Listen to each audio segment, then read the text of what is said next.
Bien, hoy es un día especial que lo hemos dedicado para hacer énfasis en la amistad. Y yo quiero hoy, pues, hablar acerca de la amistad con Jesús. Pero yo creo que de forma general los seres humanos desde muy temprano comenzamos a aprender y comenzamos a navegar en el mundo de los amigos, en el mundo de la amistad. Yo quiero invitarte inclusive a que pienses, a que uses la memoria, si puedes usarla en esta mañana, yo estoy seguro que sí, y a que vueles en el tiempo al pasado y recuerdes la primera vez que hiciste un amigo. Piensa, no lo digas, solamente piénsalo. ¿Ya lo tienen todos? Yo recuerdo cuando llegué a la escuela, lo que le llaman aquí el kinder, la escuela primaria. Y allí los primeros niños que uno conoce en el salón de clases comienza a ser amigos. Desde que somos pequeños, desde que estamos bien pequeños, comenzando en la vida, empezamos a darnos cuenta de que necesitamos relacionarnos, necesitamos ser amigos. Yo tenía dos grandes grupos de amigos, los de mi barrio, así decimos en Cuba, los de la manzana, los que viven alrededor de mi casa, casi todos mayor que yo, 1 año, 2 años mayor que yo, así que estaban o en otras escuelas o en clases más avanzadas, porque eran mayores. Pero tenía los amigos de mi clase, con estos crecí, con estos comencé en la escuela preescolar o en la clase de preescolar, kinder como le llaman aquí. De allí pasamos al primer grado y así toda la primaria estuvimos juntos. Luego nos reunimos en la secundaria y nuevamente estábamos allí, el mismo grupo, 7, 8 muchachos que no vivían todos en el mismo vecindario, pero que nos juntábamos a algunas calles de mi casa, en la casa de uno que se llama Santiago, pero todos le decíamos Santi. Ese era el punto de reunión. En su calle, que era tranquila y no había mucho tráfico, los muchachos jugábamos béisbol, jugábamos como decimos en Cuba, no como se dice en inglés, jugábamos al kicking ball. Jugábamos voleibol, jugábamos de todo lo que pudiéramos hacer y compartíamos. Sobre todo, hablábamos mucho y compartíamos mucho. Pero en ese grupo de 7, 8 muchachos, no era el grupo de mi barrio. El grupo de mi barrio, cada uno estudiaba en sus clases, en su escuela y nos juntábamos el fin de semana. Era el grupo para el fin de semana. Buenos amigos que todavía permanecen muchos. Pero los de la escuela eran de lunes a viernes. Yo estudiaba con ellos de 8 de la mañana a las 12 del día y luego hacía las tareas rápido, comía algo y me iba a jugar hasta que el sol se escondía. Y mi mamá gritando por todas las calles dónde estaba yo, hasta que aparecía con otro color, totalmente cubierto por el polvo, sudado, pero feliz. Esos eran nuestros días. Dicen que con mi generación, quizás la de muchos de ustedes, terminaron esos juegos en las calles y esas oportunidades de hacer amigos de esa clase. Pero allí frente a la clase de Santi, nuestro amigo, se reunía el grupo de la clase, el grupo de la escuela. 7, 8, 10 muchachos a lo máximo.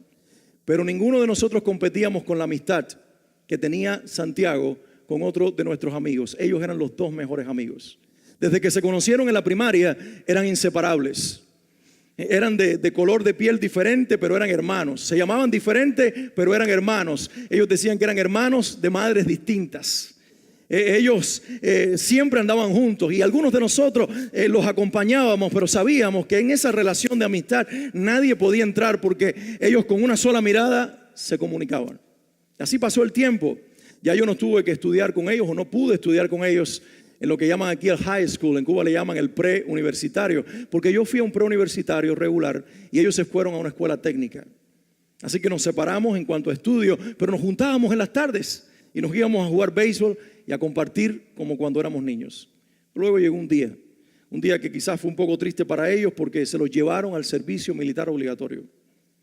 Yo, como me habían dado un tiro en el ojo a los 14 años, accidentalmente, no fue por malo, no estaba robando, no estaba haciendo nada. Sencillamente un amigo levantó un arma y accidentalmente disparó y yo estaba de frente y me impactó con un plomo en este ojo derecho. Y bendito plomo, porque me salvó del servicio militar obligatorio. Y ahí está detrás, a unos cuantos milímetros del nervio óptico. Y yo siempre digo que donde pongo el ojo, pongo la bala. Pero eso me salvó y yo no tuve que ir al servicio militar obligatorio. En el ejército, que se reclutaba a unos cuantos o a la mayoría de los jóvenes, si tenían universidad se los llevaban por 1 año, si no eran universitarios por 3. Y ellos habían hecho una carrera técnica y estaban libres para estar 3 años en un servicio militar obligatorio que era una especie de campo de concentración con preparación militar. Y recuerdo que regresaban a casa en los días que les daban libre, fin de semana, muy poquito. Llegaban viernes tarde en la noche y se tenían que ir temprano el domingo. Y estaban traumados. La alegría de la juventud se les había ido. Estaban tristes. Y comencé a dejar de verlos porque ya no coincidíamos. porque ya no éramos parte de la misma rutina de vida. Yo estaba en mis asuntos y ellos en su base militar, y a veces me daba tiempo a verlos, otras veces no. Y recuerdo un día llegar a mi casa con algunos amigos de la iglesia. Ya para ese entonces yo era cristiano, y cuando vengo caminando con algunos amigos de la iglesia, veo a la distancia a la mamá de uno de ellos, que hablaba con mi mamá, y yo me di cuenta de que aquella mujer estaba alterada, estaba como llorando y movía las manos, pero no estaba discutiendo con mi mamá, simplemente le estaba contando una historia que para ella parece que era muy dolorosa, o parecía que era muy dolorosa. Cuando me acerqué y ella me vio, empezó a llorar y me abrazó. Y me dijo: yo te estaba buscando, porque yo quiero que tú hagas algo por mi hijo. Le pregunté qué había pasado, y después de tratar de calmarse un rato, me contó que cuando estos dos amigos inseparables tuvieron un fin de semana libre, se reunieron para calmar sus penas alrededor de una botella de ron. Y Santiago tomó la botella en un momento de desespero y se la decidió echar encima, tomar un fósforo y prendérselo. Y cuando mi amigo Ruslan vio que su amigo del alma, con el que había crecido, su hermano de otra madre, se estaba quemando, él no hizo otra cosa más que abrazarlo y decidir quemarse junto a su amigo. De esa clase de amistad estoy hablando. Y lo que ocurrió fue que el fuego dejó el cuerpo del que quería morirse y tomó el cuerpo de mi amigo y liberó al otro, y él se quemó. Los dos estaban en el hospital, pero uno estaba con algunas quemaduras, el que quería morirse, y el que intentó salvarlo se había quemado de la cabeza hasta los pies. Así que por una ventanita, recuerdo en el hospital que tuve que subirme sobre un banco, miré a su cama y vi un monstruo dentro de ella. Hablé con el doctor, con las personas encargadas, y me decían: es una sala de extrema seguridad, tienes que estar con ropas estériles completamente, no puedes entrar. Pero seguí insistiendo y seguí insistiendo hasta que finalmente una pariente que estaba adentro dijo: yo me intercambio mis ropas con él, o me quito estas ropas, que él se las ponga. Si él quiere entrar y la mamá del muchacho quiere que él entre, él va a entrar. Me puse aquellas ropas, me tapé mi cara, todo lo que me pedían para poder estar. Inclusive tenía guantes color verde en mis manos, y entré a aquella habitación y me senté junto a mi amigo. Él estaba totalmente quemado, estaba muriéndose, pero estaba consciente.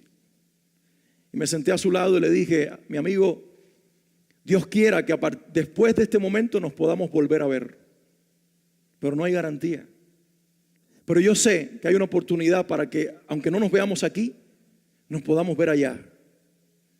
Hay un amigo que es más grande que todos los que tenemos, inclusive es más grande que ese por el cual tú quisiste dar tu vida, que quiere ser tu amigo. Se llama Jesús.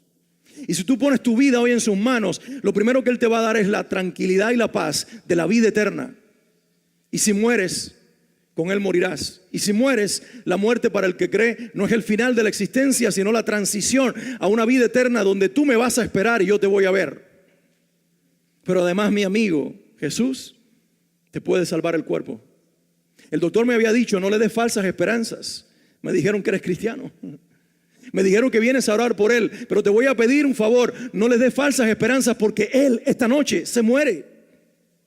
En mis más de 30 años de experiencia no he visto a nadie salvarse. Un muchacho de tez morena que cuando se quema, los queloides cubrían todo su cuerpo, y de la cabeza a los pies no había faltado nada. Había más de un 90% del cuerpo quemado. Ese día oré por él y él oró conmigo. No se podía escuchar su voz, sus labios inflamados solamente se movían, y veía una lágrima que corría, y me imaginaba que le dolía y le ardía porque su rostro estaba desfigurado. Pero él le dijo a Jesús, casi sin poder: decido ser tu amigo. Yo me tuve que ir al día siguiente a un viaje, y pensé que cuando regresaría, como los pronósticos médicos eran así, no vería a mi amigo. Y cuando llegué al hospital, me volví a subir en el mismo banco, a mirar por la misma ventana, y efectivamente la cama estaba vacía. Y me entró un frío por dentro, como diciendo: no tuvo oportunidad de preguntarle a su madre, a ningún pariente, dónde está él, cómo está, qué pasó. Así que cuando miré la cama vacía, pensé que había muerto. Pero luego me di cuenta que en una esquina de la habitación habían dos personas sentadas. Una era el doctor que me había dicho que mi amigo se moría en esa misma noche, y el otro era mi amigo con las piernas cruzadas conversando con el doctor. Y cuando le hice señas al doctor, el doctor me reconoció Y se dio cuenta que yo era aquel cristianito que le venía a hablar de Jesús a mi amigo, al que él me había advertido que no le diera falsas esperanzas. Y lo miró y le dijo, ahí está tu amigo. Y cuando él se viró, se levantó de la silla. Y yo me di cuenta de que aquel mulato tenía la piel más rosada que la mía, porque Dios no solamente lo había salvado de la muerte, sino que le había dado una mejor piel.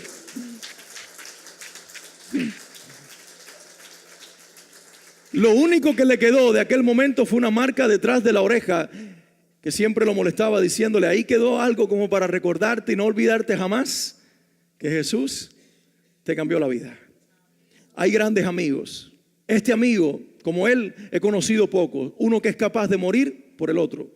Uno que cuando ve a su amigo ardiendo en llamas, no busca frazadas, ni agua, ni grita por ayuda, sino que la primera y única reacción es abrazarlo hasta quemarse. Poderosa amistad. Jesús dijo estas palabras: nadie tiene mayor amor que este, que uno ponga su vida por sus amigos.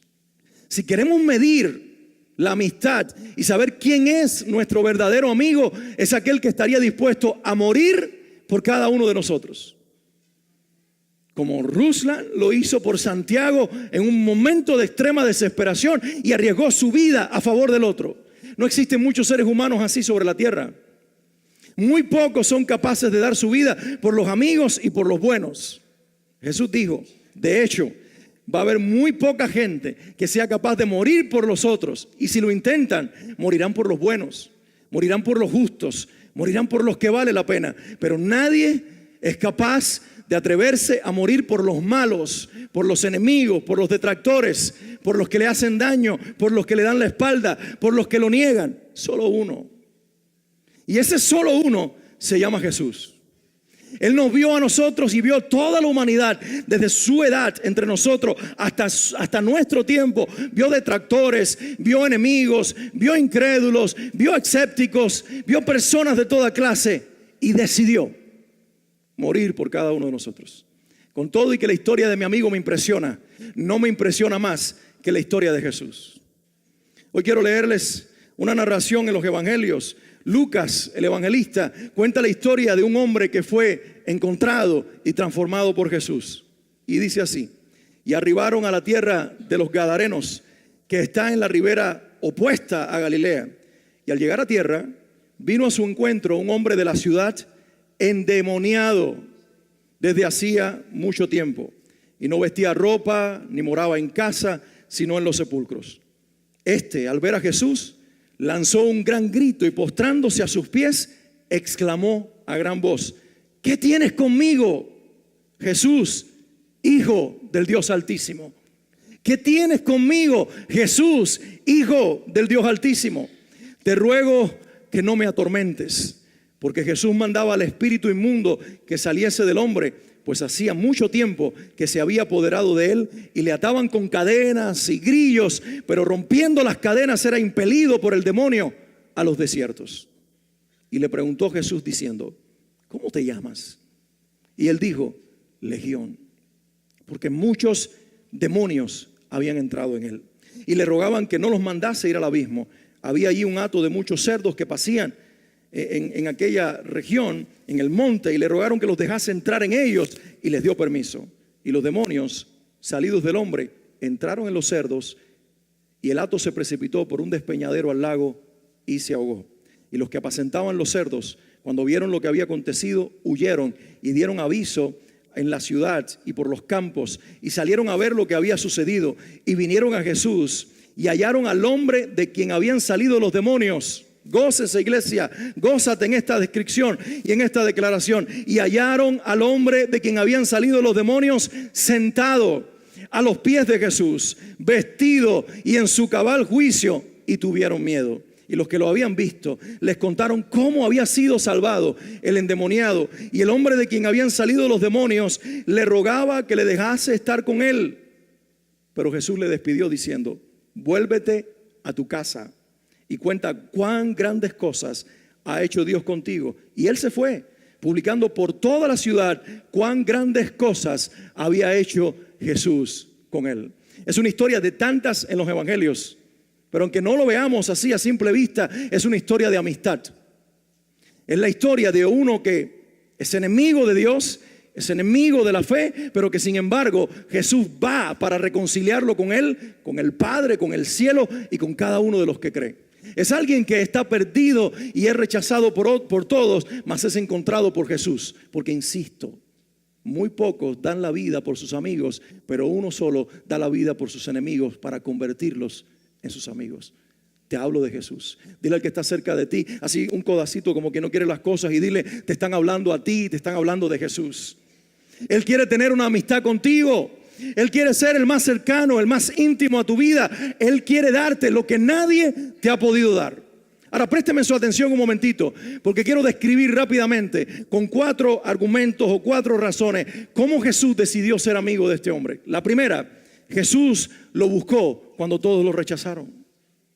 La Biblia dice que este hombre estaba tan endemoniado que las personas de la ciudad, y me imagino que la familia sobre todo, ponían grillos y cadenas para mantenerlo atado. Pero los demonios que habían eran tan fuertes y eran tantos que le daban una fuerza sobrehumana a este hombre y rompían las cadenas.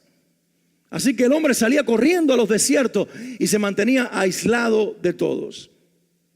Según la narración, parece ser que las personas no corrieron detrás de él, que la familia no salió a buscarlo. Y los entiendo.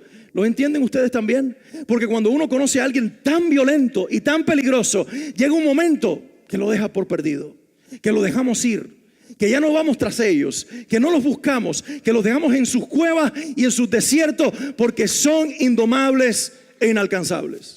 Pero mira qué diferente. A pesar de que todos lo habían abandonado y todos lo habían rechazado, uno le salió al encuentro. Ese es el contraste. Esa es la diferencia. La familia, los amigos, los parientes, los vecinos tuvieron que huir por temor a la violencia. Jesús le salió al encuentro para cambiarle la historia a este hombre. Y no quiero hablar de este hombre. Quiero usar su historia para hablar de nosotros. Porque aquí hay muchos que un día estábamos rechazados, olvidados por algunos, y Él nos salió al encuentro. Te invito a recordarlo. Te invito a recordar cómo estabas y cómo te sentías, dónde estabas y dónde te encontrabas. Y te invito a recordar el momento en el que todos te dieron la espalda, mas Él te salió al encuentro. Todos tenemos un momento débil, un momento de caída, un momento de cometer un error, un momento de fallarle a las personas y que nos dejen solos. Pero permítame darle una noticia en este día. Mientras todos se escandalizan de nosotros en algún momento, y si no te ha pasado, te va a suceder. Cuando alguien que para ti es importante se escandalice de ti, no te asombres. Eso es parte de la vida. Pero la buena noticia es que jamás lograremos escandalizar a Jesús. Él siempre tiene la disposición, el llamado y la fuerza para salirnos al encuentro. Hace 26 años atrás, yo tenía 16 años y Él me salió al encuentro. Yo era un joven como cualquier otro, con una vida por delante, amado por mis padres, amado por la familia, el último de los nietos por parte de mis abuelos paternos, al único que le regalaban en su cumpleaños. Y todos mis primos, que eran más de 14, celosos de mí, porque el viejo, el abuelo, siempre me llamaba el día de mi cumpleaños y buscaba en aquel escaparate, en aquel closet de madera que él tenía enllavado, y ahí los dineros y los bultos de pesos que tenía guardados, él sacaba algo y me decía: estos 100 pesos son para ti. Y mis primos me esperaban para decirme: ¿cuánto te dio el abuelo? Porque a ellos nunca les daba nada, pero yo era el hijo del hijo. Y el último, el nieto varón, el heredero del apellido. Así era de orgulloso el asunto en familia. Pero el asunto es que ni tan siquiera ese amor del abuelo, ese amor de la familia, ese amor de los amigos, esa popularidad hasta cierto punto me sirvió. Yo, como cualquier ser humano, tenía un vacío existencial. Y Jesús salió a buscarme. Salió a buscarme en medio de mis rechazos. No solamente de los rechazos de otras personas, sino de los autorrechazos que yo mismo me propicié. Y tal vez ustedes se identifiquen conmigo, porque ninguno hemos tenido una vida perfecta. Alguien nos ha hecho daño en la vida, alguien nos ha marcado. Tal vez tristemente fue papá, fue mamá, un tío, un abuelo, un maestro en la escuela que nos gritó, que nos marginó, que nos censuró, que nos etiquetó como el problemático, como el bruto, como el que no lo logrará. Pero Jesús se levantó un día para callar todas esas voces y pararse en el camino de nuestras vidas, como hizo con aquel endemoniado de Gadara, para cambiarnos el destino. Y si tú lo crees, tu vida hoy, a partir de este día, puede ser tan diferente a lo que fue gracias a Jesús.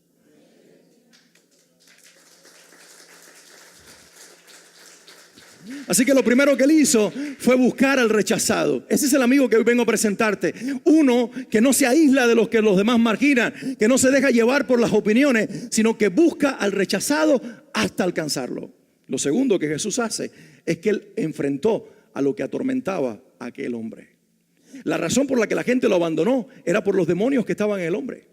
La razón por la que la gente lo dejó es porque las cadenas se rompían y el hombre era violento. Había más de 2000 demonios en aquel hombre. Porque cuando Jesús llega y le pregunta al demonio, ¿cómo te llamas? El demonio respondió, legión. Y una legión es un término romano del ejército romano de la época, que eran entre 2000 a 6000 soldados. Así que si lo llevas esto a los demonios, había en el hombre, di conmigo, 2000. O por lo menos 6000, o por lo menos 2000 o hasta 6000. Digan conmigo, 2000. ¿Te imaginas? 2000 demonios, como dicen los mexicanos, 2000 chamucos. ¿Te imaginas esos dentro de un ser humano generando insomnio, malestar, violencia, odio, autorrechazo, muerte? A lo mejor nos podemos imaginar, porque todos decimos, no, en mi cultura, en Cuba, tenemos días en los que decimos, yo me levanté hoy con el moño virado. Hoy yo me levanté con el pie izquierdo. Y todas esas descripciones hablan de que nosotros estamos haciendo cosas que no queremos hacer y que terminamos diciendo cosas que no queremos decir y que tenemos días malos en los que en lugar de hablarle bien a las personas, las terminamos ofendiendo. Digo, ¿alguien se siente identificado conmigo? Y esos días malos y esos pies izquierdos y esas situaciones en nuestra vida son el resultado de alguien que te quiere mal y que te quiere destruir a ti y a tu casa, que manipula tu vida, tus pensamientos, tus emociones, para desde tus emociones hacer de ti lo que él quiere hacer, un guiñapo humano, un esclavo de sus decisiones. Pero te cuento algo, Jesús, por este hombre de la historia y por ti también, se levantó para enfrentar a quien lo atormentaba. ¿Qué te atormenta? De mí no salieron 2000 demonios, pero cuando en aquel momento a mis 16 años tuve un encuentro con Jesús, yo estaba en medio de una depresión. Y tenía el cariño de mi familia. Y tenía el apoyo de todos. Y hasta cierto punto gozaba de cierta popularidad. No era el más popular, pero tampoco el más impopular. En la escuela me iba bien. Los exámenes tenían buenas calificaciones y no tenía que estudiar mucho. Así que era para estar feliz. No me sentía mal conmigo mismo. Así que era para que en la vida me fuera bien. Sin embargo, estaba deprimido. Porque algo dentro de mí me decía que yo no tenía propósito. Porque una voz, no audible, sino una impresión interna, me decía que yo no tenía sentido. Me decía que qué sería con mi vida. Estaba en la transición. Estaba dejando de ser un adolescente para convertirme en un adulto. Y en ese momento la voz interior se levantó y me dijo, ¿y qué será de ti? ¿Qué es de tu vida? La voz que atormentaba. Así que comencé a deprimirme y trataba de silenciar aquella depresión durmiendo mucho. Así que mi argumento era, estoy cansado, por eso me voy a dormir temprano, o por eso duermo en las tardes después de la escuela, por eso ya no salgo con los amigos a jugar algún deporte, por eso me buscan y yo no salgo. No, es que está cansado, es que está cansado. Y detrás de ese argumento de que está agotado por los estudios tempranos en la mañana, había un joven deprimido que ocultaba eso hasta de sus propios padres, porque nada ni nadie me había dado lo que yo necesitaba. Hasta aquel día postrado en mi cama, con una enfermedad en el hígado, de más de un año de enfermedad, hundido por la misma depresión que había estado conmigo desde que tenía 15 años. La Biblia fue abierta y allí leí unas palabras en el libro de Jeremías donde Dios me decía, le decía al profeta y me decía a mí, antes de que tú nacieras yo te formé. Antes de que tú estuvieras en el vientre de tu madre, yo te conocí y te di por profeta a las naciones. Ahí estaba Dios diciéndome, tú no eres un accidente, tú no estás en el mundo solamente para preguntarte por qué estás. Yo te formé, yo te hice y tengo un propósito para tu vida, tengo un destino, tengo una identidad. Todo se trata de mí y también se trata de ti, porque yo tengo algo para ti. Y ahí en mi cama postrado le dije a aquel Dios al cual yo conocía desde que tenía 8 años, pero nunca le había entregado mi vida: si tú me sanas esta enfermedad y tú me levantas de esta cama y tú me sacas la depresión, yo te voy a servir por el resto de mi vida. 11 meses y medio de estar postrado en una cama. Medicinas venían y medicinas iban. Nada funcionaba. Y una oración de un solo momento me sanó inmediatamente. Me sanó inmediatamente. Regresé al hospital esa misma semana y los doctores se quedaron con la boca abierta porque el hígado estaba completamente suave y en sus funciones normales. La tez amarilla y el color pálido se había ido. Mis ojos, que habían perdido color y estaban totalmente amarillos como mi hígado y como mi piel, volvieron a ser blancos. Y sobre todas las cosas, yo tenía gozo en mi corazón. Yo tenía gozo. Ya no tenía que reír como un payaso porque Jesús me salió al encuentro a mis tormentos y Él batalló por mí. Ese es el Jesús que yo vengo a hablar de. Nosotros no promovemos una religión. Nosotros hablamos de una persona. Una persona que puede pelear con lo que tú no puedes pelear solo. Una persona que pelea por ti cuando nadie más pelea. Cuando todos te abandonan, cuando todos te dejan solo, cuando te dejan por incorregible, cuando te dan un diagnóstico psiquiátrico o tal vez el psicólogo trata de calmarte con algunas pastillas y terapias. Cuando nada funciona, ahí está Jesús para que tú le des la oportunidad de ser tu amigo y caminar contigo el resto de tu vida para que lo que te atormenta se vaya y seas libre para siempre. Él te busca cuando todos te rechazan y Él enfrenta a todos los que te atormentan, y Él es el único, en tercer lugar, quiero enfatizar esto, Él es el único que te da verdaderamente paz. Él es el único que te da paz. ¿Saben que los seres humanos no estamos buscando felicidad? Los seres humanos estamos buscando paz. Lo que nosotros llamamos felicidad no es otra cosa que paz. Yo quiero unas vacaciones en el Mediterráneo. ¿Para qué? Para sentarme en las arenas negras del Mediterráneo con ese mar azul oscuro y entonces extasiarme y tener paz. Si yo me fuera a un lugar, quisiera irme a una isla casi virgen donde no hay nadie, donde no haya nadie que me llame, donde no haya señal de celular, para tener paz. Y pensamos que para eso necesitamos todo el dinero del mundo, toda la tranquilidad del mundo y toda la felicidad del mundo. Pero la paz no la compra el dinero. La paz no la produce el que no tengamos la gente que nos atormenta cerca, porque no son ellos los que nos atormentan. Lo que sucede es que las voces externas hacen alianza con las voces internas y nos generan tanta intranquilidad. No necesitamos paz alrededor nuestro. Necesitamos paz dentro nuestro. Necesitamos alguien que nos dé la paz, porque la paz no se compra. La paz no se compra. Como decía una frase o un poema que leí hace mucho tiempo, decía: el dinero inclusive te puede comprar una cama, pero jamás el sueño. Te puede comprar la medicina, mas no la salud.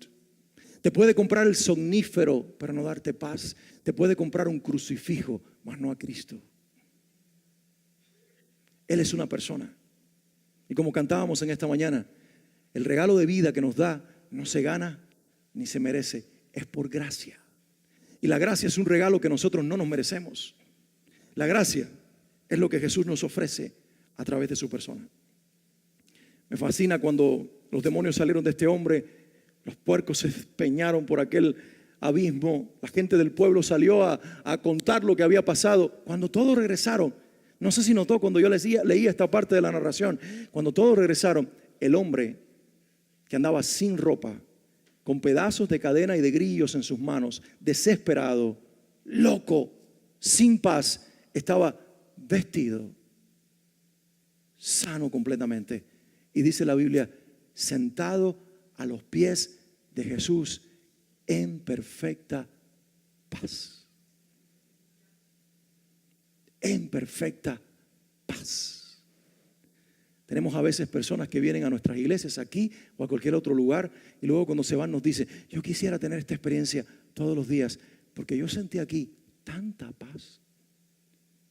Y a veces interpretamos que un lugar nos da paz. Pero qué bonito fuera si en vez del lugar nosotros pudiéramos llevarnos la paz con nosotros. Porque quiero decirte algo en este día: la paz no es algo, tampoco es un sentimiento. La paz es una persona y se llama Jesucristo.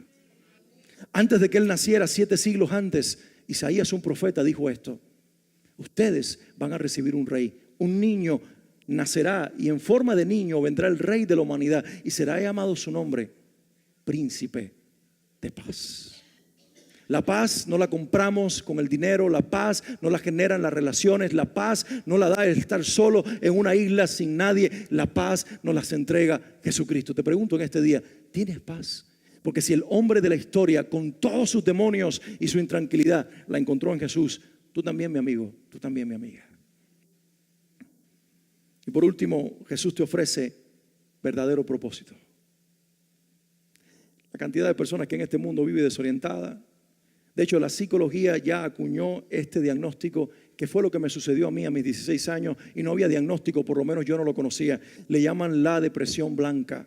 La depresión blanca es estar deprimido y no saber por qué. Es que estoy sin gozo, sin alegría y camino por la vida, río como el payaso para que nadie se dé cuenta, pero en mi interior estoy totalmente vacío, triste, y me pregunto todos los días, ¿esto es la vida? ¿Esto es la vida? Cambiar de carro cada año, cada 2, 3 años, y aún el olor a carro nuevo no me cambia la realidad. Quisiera en realidad que algo fuera diferente. ¿Qué es la vida? ¿Esta casa?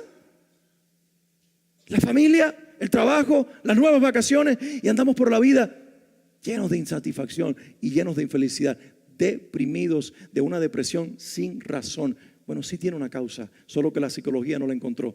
La causa se llama falta de propósito, no saber quién soy y no saber para qué estoy aquí en la tierra. Permíteme contestarte esa pregunta en este día. Eres alguien especial. Dice la Biblia que Dios te diseñó a su imagen, que cuando te creó Él puso en ti la imagen de Él, que cuando te quiso dar vida no se conformó solamente con el polvo del que hizo Adán, nuestro primer padre, sino que Dios sopló vida desde su propia boca al ser de ese hombre, y este fue un ser viviente. La Biblia dice que somos tan especiales que Dios nos llamó a hijos para que nosotros le llamáramos padre, y que nos puso en un lugar de privilegio que se llamaba Edén. Pero lamentablemente aquellos 2 primeros seres humanos quisieron jugar a ser Dios, probaron una fruta prohibida y tuvieron que salir del Edén.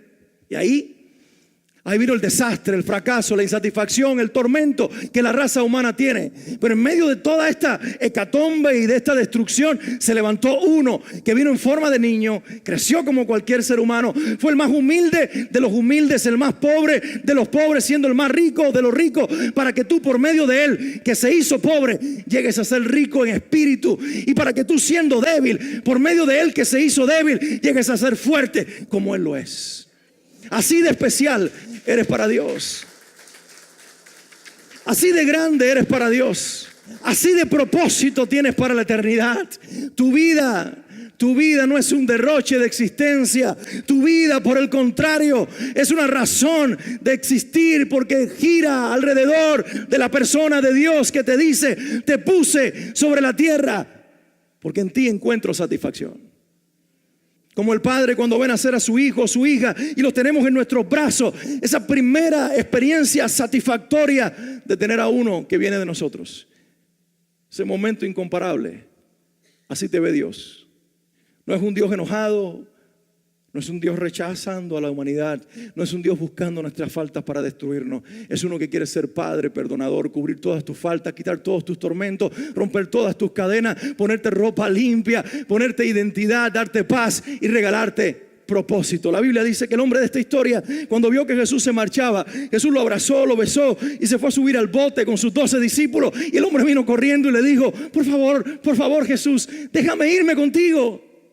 Y Jesús le dijo: no. Y no le dijo no por rechazo, sino porque quería acentuar su propósito. Le dijo: más bien vamos a hacer una cosa.